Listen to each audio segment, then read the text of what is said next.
Dostlar, bu videonun domda yaşayan tanış bir şeyler taşıp koyamız. Bir kana, iki kana, üç kana domda satıp durup sırası öğreten yeri mektep bakça yakın gaz suyu sudan muamma yok. Dostlar, hammaga salom. Bugungi obzorumizda budjetli variantda turar joy bo'ladi. Shaharning ichida joylashgan gaz suyu sudan muammo yo'q. Yer maydoni 2 sotik bo'ladi. Ko'rib turganingiz arqamdagi joy 3 qat solingan, 2 qatına fundament quyilib turibdi. O'zini davom ettirib olsanglar bo'ladi. Narxi bunday qimmat emas, zo'r narxda. Eng muhimi hujjatlari hammasi soz. Notariusda atlaringizga o'tadi. Uyning ichki obzorlari bilan tanishtirib o'tadigan bo'lsak, mana bu yoq ham mana shunday 2 sotikka solingan joy. Mana shunday chiroyli deb joy solib olsangiz bo'ladi. Zado domdan ancha yaxshi bo'ladi, yer joy bo'ladi. Gazdan muammo yo'q, gaz suvalari o'sib turibdi. Endi sizlarga uyning ishlarini ko'rsataman. Endi fundamentlari, paxsalari yaxshi solingan, ustlari ham zo'r bosilgan. Endi ko'p vaqtdan beri odam yashamoqdan keyin sal qarovsiz o'qigan, olgan odam olib chot ketib ishlab olsa bo'ladi. Mana shu yerga xalachanglar yana doполнительный joy solib olsanglar bo'ladi. Temir eshiklari qo'yilgan. Kelganimizda pol, patolog. Birinchi xonasi mehmonxona bo'ladi. Endi ko'p vaqtdan beri odam turmandan yomg'ir o'tib ketgan. Endi o'zlaringiz qaytadan bir restavratsiya etib taxlab olsanglar bo'ladi. Bir zali bor. Bu tarafimizda bir spalnisi bor. Üstüne ağaçların zorlarından basılgan. Gap bo'lishi mumkin emas. Endi bu tarafimiz sanuzel mesisi bo'ladi. İçleri ham keng, unda kichkina emas. Bu yerda 2 eshik o'rni bor. Общий 4 xona sanuzel, o'rtada bir hol bo'ladi, 5 xona bo'ladi. Endi mamada kichkina qilib desanglar, bu tarafına bir katta pajani xod bilan yana bir 2 xona solib olsanglar bo'ladi.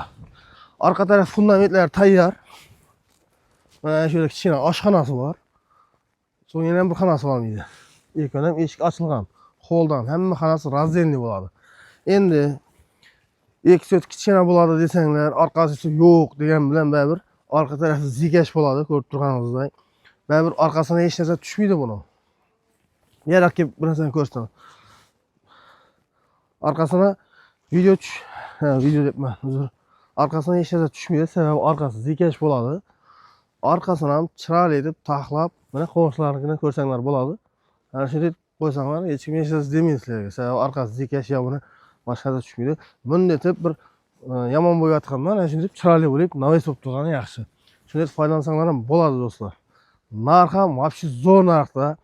Egalar bilan savdolashib, tortishib, talashib tushirib qo'ydik narxi, maksimal narxga. Endi lekin shu puldan keyin kelib, egalarning kallasini qatirib yurish yo'q. Bitari bir pachka $10,000 bo'lsa, xarid qilsanglar bo'ladi. Xarid hujjati soz, прямой notariusda pulni sanab atlaringizga o'tirib olsanglar bo'ladi. Срочный bu videoni 3 xonali, 2 xonali, 1 xonali domda yashab o'tirgan tanish, bilish, aka-uka, og'ayni-to'g'onga tashab qo'yamiz. Domdan million marta yaxshi bo'ladi bu yer. Domini kerak bo'lsa sotib turib, 10 mingni berib, qolgan pulni zo'r etib remontlab kirib olsanglar ham bo'ladi. Adres tushuntirib o'taman. Adresimiz ham zo'r yerda joylashgan.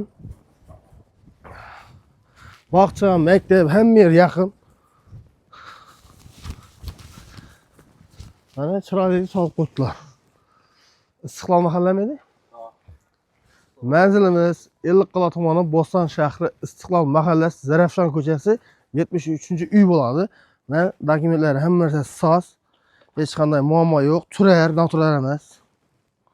Kelib bemalol ko'rib olsanglar bo'ladi.